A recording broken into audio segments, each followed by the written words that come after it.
Moving on to chapter 7। तो एलाइज़ा जो है अपने बच्चे को आइस और स्नो के बीच में से लेके जाती है, उसको गोद में उठा के। इवन तो जो उसका बच्चा है वो चल सकता है लेकिन उसको चलने नहीं देती है। तो बीचर स्टोव हम फीमेल रीडर से पूछती कि क्या तुम भी एलिज़ा की तरह हार्डशिप एंड्योर कर सकते हो। तो वो दोनों जो है एक विलेज की तरफ आगे बढ़ते हैं जिसका नाम टी से शुरू होता है, नियर ओहायो रिवर। तो along the highway they walk normally and with Harry eating apples and cakes from Eliza's bag, ताकि जो आसपास के लोगों को सस्पिशन ना हो कि वो लोग भागे हुए लोग हैं। तो एलाइज़ा क्लेम करती है कि वो तब तक नहीं खाएगी जब तक वो लोग एक सेफ़ जगह पे नहीं पहुंच जाते।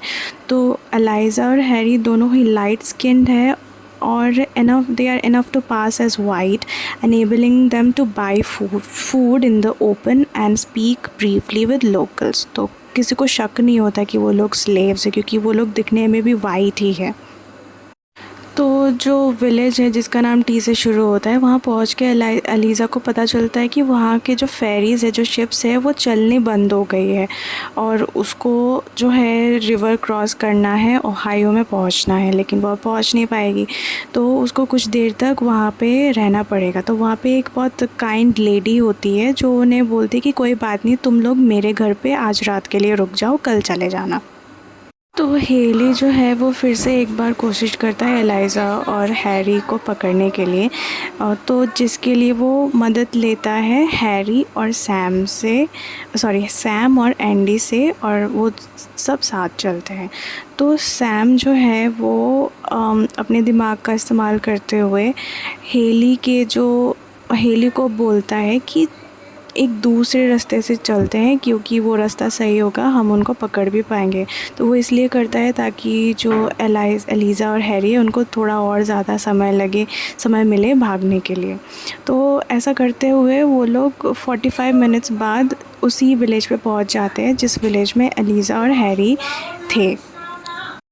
तो सैम जो है अचानक से उसको एलिज़ा दिख जाता है और सैम नाटक करता है कि उसका हैट गिर गया ताकि वो हेली को अपने तरफ मतलब डिस्ट्रैक्ट कर सके। लेकिन हेली जो है उसको पता चल जाता है कि उसने एलिज़ा को देखा है, उसको भी एलिज़ा दिख जाती है और एलिज़ा जो है उसको भी पता चल जाता है कि हेली जो है उसके पीछे भाग रहा है। और At that river extremely cold and choked with floors of ice, Eliza अपने बच्चे को जंप कर के वो जो रिवर है उसको क्रॉस करती है।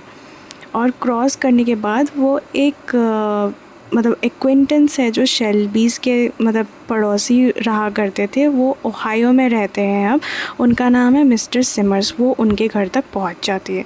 तो जब वो एलाइज़ा की इस पूरी कहानी के बारे में सुनता है, वो बहुत ही ज़्यादा इम्प्रेस हो जाता है उसके करेज से और किस तरीके से उसने अपने बच्चे को बचाया है स्लेवरी से। वो बहुत ही ज़्यादा इम्प्रेस हो जाता है। और हेली जो है फिर से एकदम बहुत ज़्यादा गुस्सा हो जाता है कि फिर से उसके हाथ से जो है एलिज़ा और उसका बच्चा छूट गया। और सैम और एंडी वापस अपने घर आते हैं, घर एस्टेट आके सबको एलिज़ा के ब्रेवरी के बारे में बताते हैं। एलिज़ा के भाग जाने के बाद हेली जो है थका हारा एक टैवर्न मतलब एक पब में आता है। वहाँ उसकी मुलाकात उसके ही एक दोस्त से होती है जिसका नाम टॉम लॉकर होता है। तो टॉम लॉकर एक बहुत ही मैसिव और वायलेंट लुकिंग मैन होता है जो स्लेव कैचर के नाम से जाना जाता है। और उसका एक सहायक होता है, उसका नाम मार्क्स होता है। वो तो एक बहुत ही छोटा सा दिखने वाला माउस लाइक एकदम स्ट्रक्चर होता है उसके बॉडी का और बहुत कावर्ड भी होता है। तो एक ड्रिंक के बाद हेली एक्सप्लेन करता है कि उसके पूरे दिन में क्या क्या हुआ और सब कुछ मतलब टॉम को बताता है। तो लॉकर भी जो है वो डिस्कस करता है कि किस तरीके से जो है फ़ीमेल स्लेव वायलेंटली और बहुत स्ट्रेंजली बिहेव करता है जब उनके बच्चों को उनके सामने बेच दिया जाता है। तो हेली भी बोलता है कि he once bought a woman who drowned herself and her child to avoid being sold separately, and Locker explains how he threatens women to keep them from doing the same.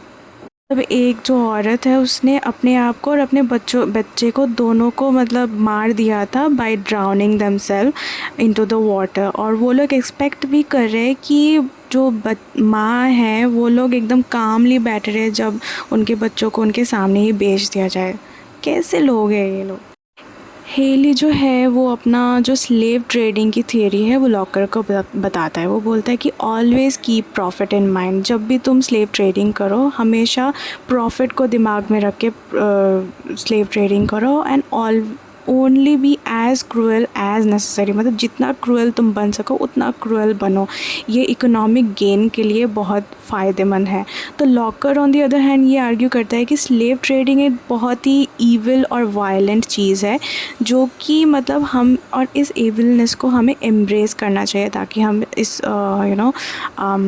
Slave trading को अच्छी तरीके से निभा पाए। तो marks जो है वो टॉपिक को चेंज करता हुआ एलिज़ा और हैरी के बारे में बोलता है। तो मार्क प्रपोज़ करता है कि ये जो हैरी और एलिज़ा को ढूंढने का काम है ये लॉकर को सौंप दिया जाए और लॉकर जो है हेली को उसको ला के देगा। और नहीं सॉरी, लॉकर जो है वो एलिज़ा को प्रोस्टिट्यूशन में बेच देगा न्यू ऑरलीन्स में, क्योंकि वो फेयर स्किन्ड और अट्रैक्टिव है। तो हेली इसमें एग्री कर जाता है। तो वो लोग डिसाइड करते हैं कि आज रात को वो लोग रिवर क्रॉस करेंगे और ओहायो की तरफ जाएंगे। Moving on to chapter 9। एक ओहायो सीनेटर जिनका नाम बर्ड है, BIRD बर्ड है, वो अपने घर पे अपने वाइफ के साथ और अपने बच्चे के साथ रह रहे हैं। And he has recently bin away at the capital in Columbus. तो वो बस अभी अभी कोलंबस से वापस घर आए हैं। तो मिसेस बर्ड अपने हस्बैंड से एक रीसेंट बिल जो अभी अभी पास हुआ है उसको बैन करने के बारे में बोलती है।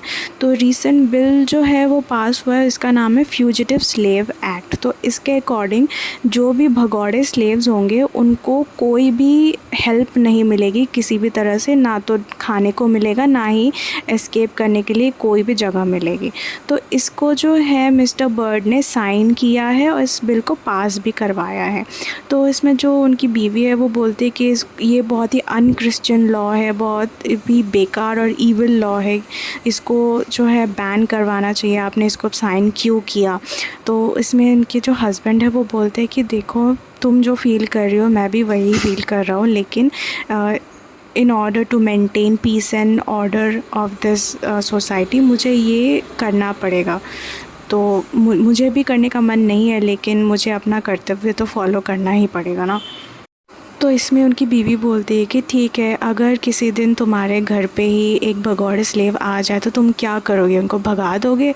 तो इतना बोलते बोलते एक जो है उनकी जो सर्वेंट है कुजो, CUDJOE, एक ब्लैक सर्वेंट है, वो उन्हें इन्फॉर्म करती है कि 2 रनअवेज एलिज़ा और हैरी उनके घर आए हैं। तो मिसेस बर्ड प्रॉमिस करती कि कोई बात नहीं, उन्हें आने दो, मैं उन्हें खाने का और रहने का बंदोबस्त करवाती हूँ। तो मिस्टर बर्ड जो कि बोल रहे होते थे कि नहीं मैं तो अपनी कर्तव्य का पालन करूँगा, अगर ऐसा कोई आएगा भगौड़ा स्लेव तो मैं उसे भगा दूँगा, ये बोलते हुए भी मतलब उन्होंने ये डिसाइड किया कि नहीं, वो उन्हें अच्छी तरीके से ट्रीट करेंगे और उन्हें कंफर्टेबल रखने की पूरी कोशिश करेंगे।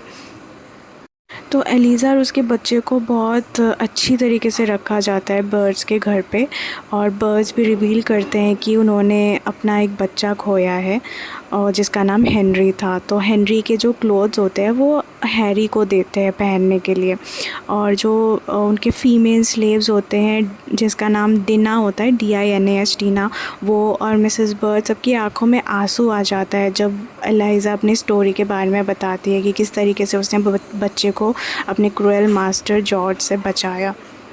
तो सीनेटर जो है वो उन्हें वादा करते हैं कि वो उन्हें सेफ़ रखेंगे और अपने एक फ्रेंड के घर छोड़ आएंगे, लेकिन जो रास्ता है वो थोड़ा बम्पी है और वही सेफ रास्ता है और उन्हें ये रास्ता रात को क्रॉस करना पड़ेगा।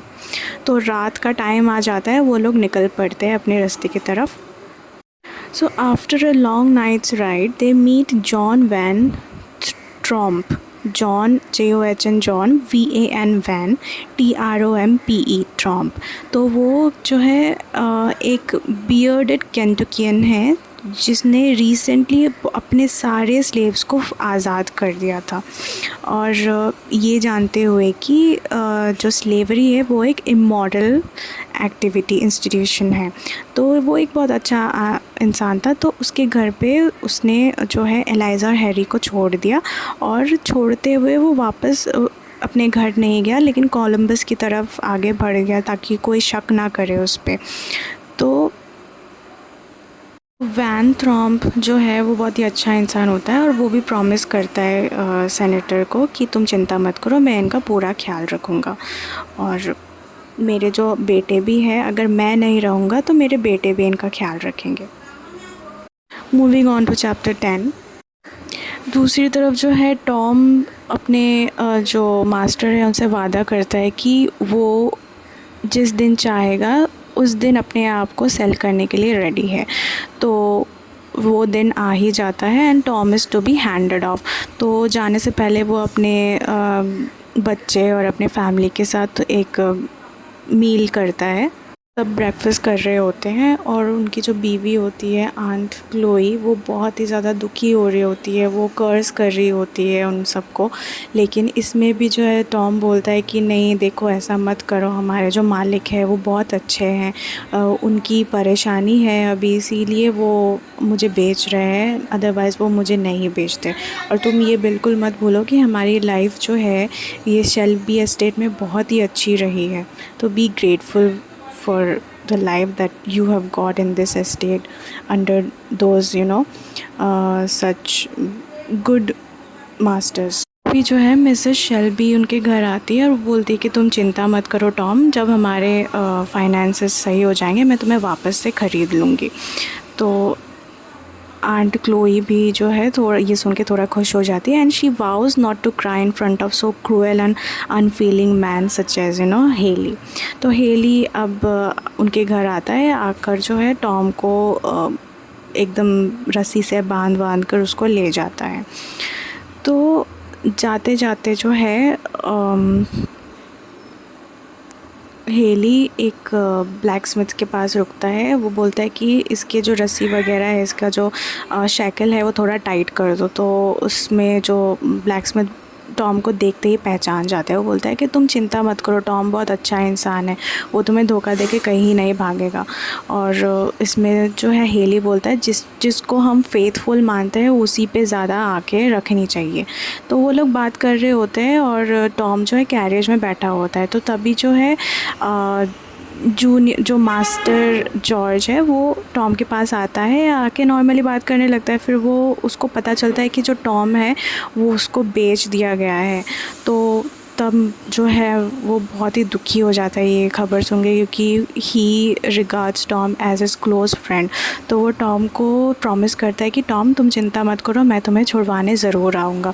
और फिर वो हेली से आर्ग्यू करने लगता है कि तुम ये सब क्यों कर रहे हो, इतना घिनौना काम तुम कैसे कर सकते हो। तो टॉम बोलता है just move off, I am trying to make my living. तो उसमें जो है जॉर्ज बोलता है तुम इतना घिनौना काम करते हुए अपना लिविंग कैसे बना सकते हो, दिस इज़ नॉट डन। तो उसमें जो है वो इतना ध्यान नहीं देता, वो टॉम को लेके आगे चला जाता है। और जो जॉर्ज जूनियर होता है वो कसम खाता है कि वो बिल्कुल भी हेली की तरह नहीं बनेगा। जब वो बड़ा होगा वो एक अच्छा इंसान बनेगा और बड़े होकर अपने सारे स्लेव्स जो है उन सबको फ्री कर देगा। Moving on to chapter 11। दूसरी तरफ केंटकी के एक विलेज में एक होटल में एक ट्रैवलर आता है जिसका नाम मिस्टर विल्सन होता है। तो गाइज़ ये मिस्टर विल्सन उस फैक्ट्री का ओनर है जिस ओनर में जॉर्ज हैरिस काम किया करता था, जहाँ से उसे निकाल दिया था। तो he speaks to the owner about the town's news and is shown a poster advertising a $400 reward, dead or alive। तो वो जो है उस होटल के ओनर से बात करता है एक पोस्टर दिखाते हुए जिसमें लिखा हुआ है कि एक light fair skin fugitive slave है जिसके हाथ में एच ब्रांडेड है, उसको पकड़ने के लिए उसको ज़िंदा या मुर्दा पकड़ो, उसके लिए आपको $400 रिवॉर्ड मिलेंगे। तो उसको ये पता नहीं कि ये जॉर्ज हैरिस की बात हो रही है इस पोस्टर में, बट रीडर्स को पता है कि ये जॉर्ज हैरिस ही है। तो एक आर्मी वेटरन आता है उसी होटल में और वो स्पिट करता है, टोबैको स्पिट करता है उसी पोस्टर में, और फिर वो बोलता है कि एक इतना अच्छा स्लेव जो इतना इंटेलिजेंट भी है, फेयर स्किन भी है, उसको गलत तरीके से ट्रीट करोगे वो तो भागेगा ही ना हाथ से। तो इस तरीके की बातें ही चल रही होती है वहाँ पे। उसके बाद क्या होता है, एक जो है एक स्पैनियार्ड, मतलब एक बहुत ही अच्छा दिखने वाला, एक बहुत अच्छे क्लोथ्स पहन के अपने आप को एक स्पैनियार्ड के रूप में, एक फॉरेनर के रूप में वो उसी होटल में आता है। उसका जो वैले है उसका नाम जिम है और वो अपने आप को हेनरी बटलर के रूप में बताता है। तो जब उसको इस पोस्टर को दिखाया जाता है तो वो बोलता है कि हाँ, शायद उसने किसी ऐसे इंसान को पहले देखा था भागते हुए, लेकिन ही इज़ नॉट श्योर कि शायद क्या वो ये वही इंसान है या कोई और है। तो वो उस होटल में एक रूम के लिए रिक्वेस्ट करता है, फटाफट उसे एक रूम भी मिल जाता है। मिस्टर विल्सन को थोड़ा शक होने लगता है। वो बोलता है कि इसने इस न्यूकमर को कहीं तो देखा है। फिर उसे याद आता है, ओ ये तो जॉर्ज है जो उसके कंपनी में, उसके फैक्ट्री में काम किया करता था। तो वो जॉर्ज को स्वीट की तरफ फॉलो करता है और पीछे से उसको बुलाता है उसके नाम से। जॉर्ज रिस्पॉन्ड करता है और फिर वो जो है मिस्टर विल्सन जॉर्ज को बोलता है कि तुम जो ये काम कर रहे हो ये बहुत ही गलत काम है और ये बाइबल के भी अगेंस्ट है। वो एक एग्ज़ाम्पल भी देता है, जो बाइबल में एक स्टोरी है हेगर की, Hagar returning to her mistress तो उसका एक एग्ज़ाम्पल भी देता है। तो जॉर्ज इसमें बोलता है कि वो he is willing to take up whatever is required to save his family, और गॉड से तो वो बाद में भी बात कर सकता है, मतलब ये सब बाद में भी डिसाइड किया जा सकता है, लेकिन इस वक्त उसे वो करना है जो उसके फैमिली के लिए सही है और जो उसकी फ्रीडम के लिए सही है। फिर जो है मिस्टर विल्सन और जॉर्ज इस चीज़ में आर्ग्यू कर ही रहे होते हैं। फिर जॉर्ज उसे 2 पिस्तौल और एक नाइफ़ भी दिखाता है, saying that he will do what is necessary to protect himself. तो विल्सन उसे बोलता है कि he is breaking the law of his country. तो इसमें जॉर्ज रिप्लाई करती है कि किस कंट्री की बात कर रहे हो, मेरे पास तो कोई कंट्री ही नहीं है, ये कंट्री तो आप ही की है ना, आप ही लोग इसको चलाते हो, आप ही लोग इसको डिक्टेट करते हो, तो इसमें मेरी कंट्री कहाँ से आई, मेरे लिए तो कोई जगह ही नहीं है, मुझे तो ऐसे स्लेव ट्रीट किया जाता है। उसके बाद जो है जॉर्ज अपने लाइफ के बारे में बताना शुरू करता है विल्सन को। जॉर्ज बताता है कि उसका जो फादर है वो एक वाइट केंटकी स्लेव होल्डर थे, who had children by one of his slaves, जिनके 2 बच्चे हुए थे उनके स्लेव्स के साथ। तो जॉर्ज जो है सबसे छोटा बेटा था जो एक स्लेव से पैदा हुआ था। तो ऑन हिज डेथ, उसके मर जाने के बाद उसके बीवी और उसके बच्चों को बेच दिया गया था। और जॉर्ज की जो माँ है उसने अपने न्यू मास्टर को ये कन्विंस किया था कि जॉर्ज को उसकी एक बड़ी दीदी के साथ ही बेचा जाए।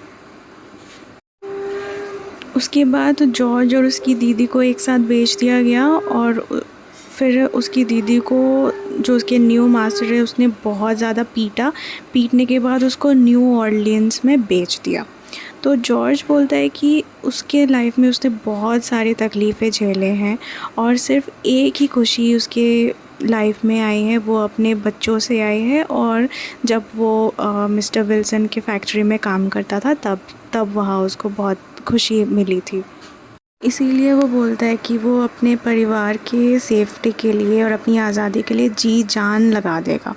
उसकी ये स्टोरी सुन के जो विल्सन है वो थोड़ा इमोशनल हो जाता है और मतलब वो भी अब मानता है कि नहीं, अब उसे अपने फ्रीडम के लिए कुछ करना चाहिए, उसे अपनी फैमिली के लिए और फ्रीडम के लिए ये सब करना, जो भी कर रहा है उसे करने देना चाहिए। जॉर्ज विल्सन को बोलता है कि उसकी बीवी और उसके बच्चे जो है वो भाग चुके हैं, और विल्सन जो है जॉर्ज को कुछ पैसे भी देता है। जॉर्ज वो एज अ लोन एक्सेप्ट कर लेता है, बोलता है कि वो पैसे उसे लौटा देगा। विल्सन जॉर्ज को देखते हुए खुश होते हुए बोलता है कि you look like a free man, और George answers that he is a free and moving about as he wishes. तो विल्सन बोलता है कि एलाइज़ा को एक पिन देने के लिए, और वो पिन एलाइज़ा ने उसे एक क्रिसमस के दिन गिफ्ट किया था।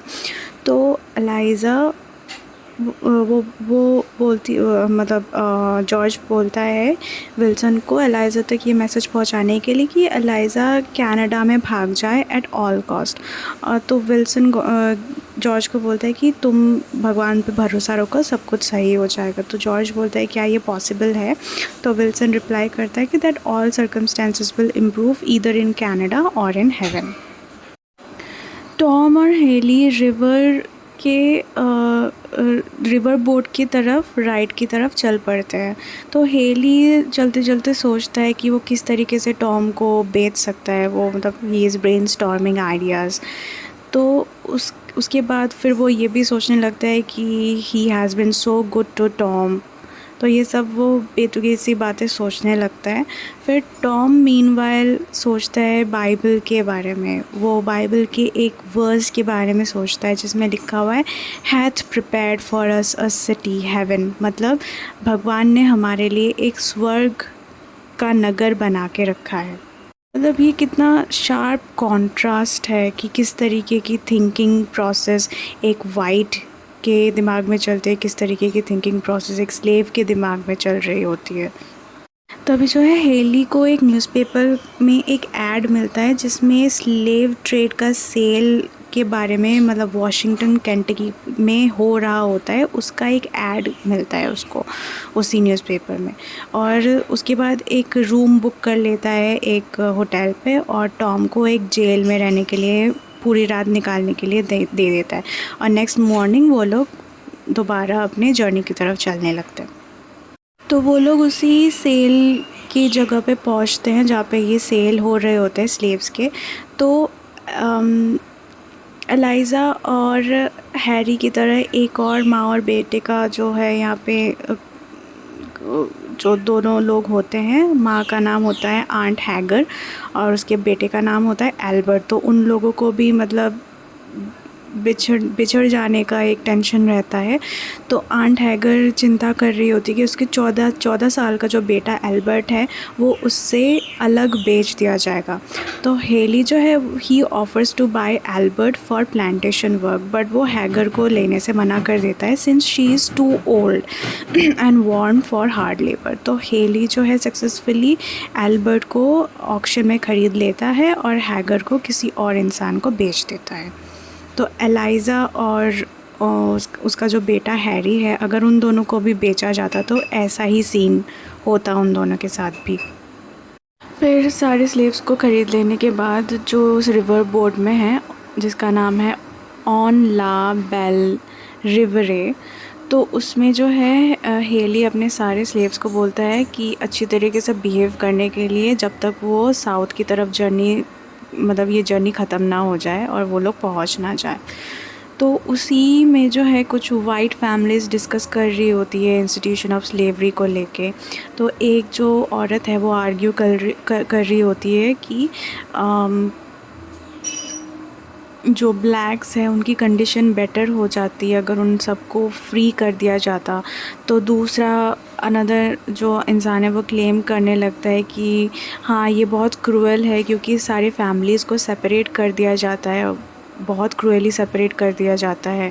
और एक क्लर्गी मैन भी एंटर करता है इस डिस्कशन में। वो बोलता है कि जो ब्लैक है उनको वाइट से इन्फेरियर करते हैं। जो गॉड है, God intends to keep black in a state inferior to white, the curse of Canaan. तो वो इस पूरे सिचुएशन को कर्स ऑफ कनान का नाम देता है। तो जो एक डोवर है जो उसी केंटकी होटल में था वो भी जो है कॉन्वर्सेशन में आता है। वो बोलता है कि जो ब्लैक है तो वो भी जो है इस चीज़ के बारे में हेली से पूछता है कि तुम्हारा क्या विचार है। तो हेली बोलता है कि मैं इतना ज़्यादा पढ़ता नहीं हूँ इन चीज़ के बारे में, तो मैं इन चीज़ के बारे में इतना ज़्यादा मॉरल वैल्यूज़ नहीं रखता हूँ। अनदर यंग मैन ऑल्सो एक क्लर्गी मैन इस स्टेटमेंट पे मतलब बोलता है कि God command us to treat others, मतलब गॉड हमें ये बोलते हैं कि दूसरों को इस तरीके से ट्रीट करो जिस तरीके से तुम अपने आप को ट्रीट करवाना चाहते हो। तो एक यंग क्लर्गीमैन जो है, वही क्लर्गीमैन जो है हेली को पूछता है कि तुम इतने क्रूअल कैसे हो सकते हो, तुम इतना क्रूअली स्लेव ट्रेड कैसे कर रहे हो। एक और ऐसा इंसिडेंट होता है जिसमें एक स्लेव है जिसका नाम लूसी है।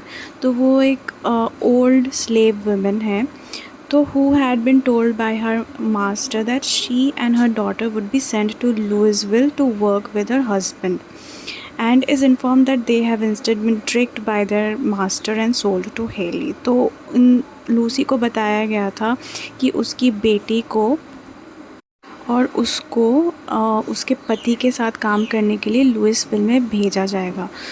तो बाद में उसको ये पता चलता है कि ये तो एक धोखाधड़ी थी और धोखे से लूसी को हेली को बेच दिया गया, लूसी के मास्टर ने हेली को बेच दिया।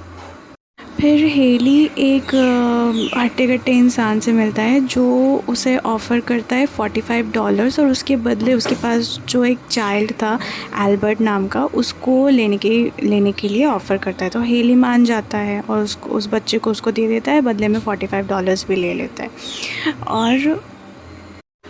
और जब हेली जाग जाती है तो हेली का ही वो बेटा होता है, और जब हेली सो रही होती है तो उसके पास से उस बच्चे को ले लिया जाता है। और जब वो जाग जाती है, जागने के बाद जो है हेली उसे सारी सच्चाई के बारे में बताता है, और हेली और जो लूसी है वो बहुत ही ज़्यादा उदास हो जाती है, बहुत ज़्यादा हर्ट होती है इस चीज़ को जानते हुए कि उसको ट्रिक किया गया। टॉम को बहुत बुरा लगता है लूसी को इस तरह से देखते हुए, और वो जो लूसी को है उसको कंफर्ट करने की कोशिश करता है, लेकिन लूसी जो है वो इतना ज़्यादा दुखी हो जाती है कि उसको किसी की सहानुभूति की अभी ज़रूरत नहीं है, वो शी एक्ट्स लाइक दैट। तो उसी रात को क्या होता है, और डिप्रेशन की वजह से क्या होता है, जो लूसी है वो नाव से बाहर डूबकर गिर जाती है, मतलब वो गिर जाती है और वो डूब जाती है। तो जो ट्रेडर्स है वो क्वेश्चन करते हैं टॉम को, क्या तुमने देखा है उसके साथ क्या हुआ। तो टॉम बोलता है कि उसने बस उसको इसके गिरने की आवाज़ सुनी थी, बाकी उसको और कुछ नहीं पता। और बाकी जितने भी मेंबर्स थे उसी बोट पे, वो बहुत ही ज़्यादा मतलब हेली के पीछे बहुत सारे रिमार्क्स कर रहे थे कि वो कितना क्रूएल इंसान है, ये वो। वहाँ दूसरी तरफ एलाइज़ा और उसका बेटा हैरी सेफली हिडन है साइमन और रेचल हैलिडे, जो कि क्वेकर्स है, जो हेल्प करते हैं भगौड़े स्लेव्स को, ताकि जो स्लेव्स है वो कनाडा की तरफ जा सके। तो रेचल जो है एलाइज़ा के प्लान के बारे में पूछती है, तो वो पूछती है उससे कि तुम जब नई जगह पे पहुंच जाओगी तो तब तुम क्या करोगी। तो तब तो उसे काम करना पड़ेगा। तो वो एलाइज़ा को बताती है कि अभी जो प्रेजेंट सर्कमस्टांसेस है उससे बिल्कुल मत डरो, because no slave has ever been recaptured on the Quaker settlement. और अभी जो प्रेजेंट मतलब सिचुएशन चल रहा है उससे बिल्कुल मत डरो, और तुम जहाँ पे हो अभी क्वेकर सेटलमेंट में हो, तो यहाँ पे कोई भी स्लेव आज तक पकड़ा नहीं गया है। तो रुथ करके एक नाम की एक नेबर है, तो वो जो है हैरी और एलिज़ा के लिए केक्स लाती है, उनको वार्मली ग्रीट करती है। तो उनमें से एक इंसान जिन्होंने उनको रहने की जगह दी थी, साइमन, तो साइमन एंटर करता है और वो अपने वाइफ को अनाउंस करता है, वाइफ और दोस्तों से अनाउंस करता है कि वो आज रात एलाइज़ा और उसके बेटे हैरी को लेकर निकल जाएंगे। वो ये भी घोषित करता है कि जॉर्ज नाम का एक भगौड़ा भी इसी सेटलमेंट में आके रुका हुआ है। तो रूथ को उसका नाम सुन के ही पता चल जाता है कि वो एलाइज़ा का पति है। तो रूथ बोलता है कि ये न्यूज़ इमीडिएटली एलाइज़ा को जाके दो। जैसे ही रेचल जो है, रेचल ये न्यूज़ जाके एलाइज़ा को देती है और एलाइज़ा खुशी के मारे बेहोश हो जाती है। और जब वो नेक्स्ट उसको होश आता है तो वो अपने पति के साइड पे और उसका बेटा तीनों एक साथ होते हैं। उसके बाद जो है क्वेकर्स और हैरिस दोनों की फैमिली एक साथ नेक्स्ट मॉर्निंग में खाना खाते हुए देखे जाते हैं। And it is the first time George has eaten as a free man at a table with whites. तो ये सब देखते हुए साइमियन का बेटा साइमियन से पूछता है कि पापा, अगर आपको फिर से पकड़ लिया गया तो आप क्या करोगे? तो इसका मतलब साइमियन को पहले भी पकड़ा जा चुका है for helping the slaves to run away. तो इसमें साइमन आंसर देता है कि he will take his punishment. तो फिर उसका बच्चा जो है स्लेवरी को और स्लेव ओनर्स को बहुत कर्स करता है और साइमन रिप्लाई करता है कि he would help an owner in peril just as he helps escaped slaves. तो ये बोलता है कि अगर स्लेव ओनर को भी किसी चीज़ की हेल्प चाहिए होगी तो वो ओनर को भी हेल्प करेगा जिस तरीके से वो स्लेव्स की हेल्प करता है भागने के लिए।